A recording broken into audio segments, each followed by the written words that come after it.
आजादी के परवानों को सत सत नमन।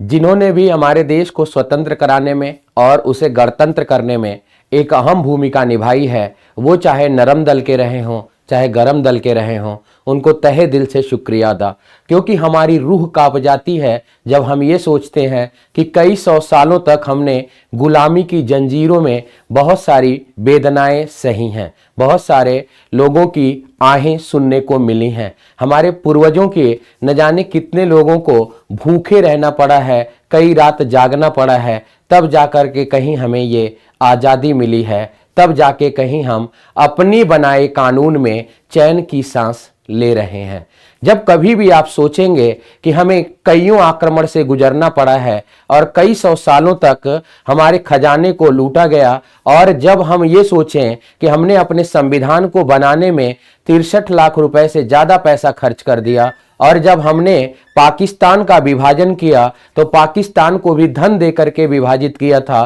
ताकि वो खुश रह सके। इसके बाद हमने अपने देश की शुरुआत करी थी और चंद्रमा तक का सफर हमने तय किया है। और अगर हम इकोनॉमी की बात करें तो इकोनॉमी में भी हम अर्थव्यवस्था के रोज नए आयाम को तय करते हैं और अपना नित्य ग्रोथ करते रहते हैं। तो ये गणतंत्र दिवस जो हम मना रहे हैं, ये 77वां गणतंत्र दिवस है, जिसमें हम बहुत ही तेजी से प्रगति की ओर बढ़े हैं और हमने जमीन के नीचे से लेकर यानी रसातल से लेकर हमने चांद तक का सफर तय किया है इस दौरान, और ये बहुत तेज उपलब्धियां हैं हमारी। तो सत सत नमन उन वीरों को जिन्होंने हमारी देश की आज़ादी के लिए अपने आप को कुर्बान कर दिया ताकि आने वाली पीढ़ी चैन की सांस ले सके। हम गणतंत्र दिवस जो मना रहे हैं ये 77वां गणतंत्र दिवस है, और गणतंत्र दिवस में हमारा अपना संविधान लागू हुआ था जिसे हम 26 जनवरी 1950 को लागू किए थे,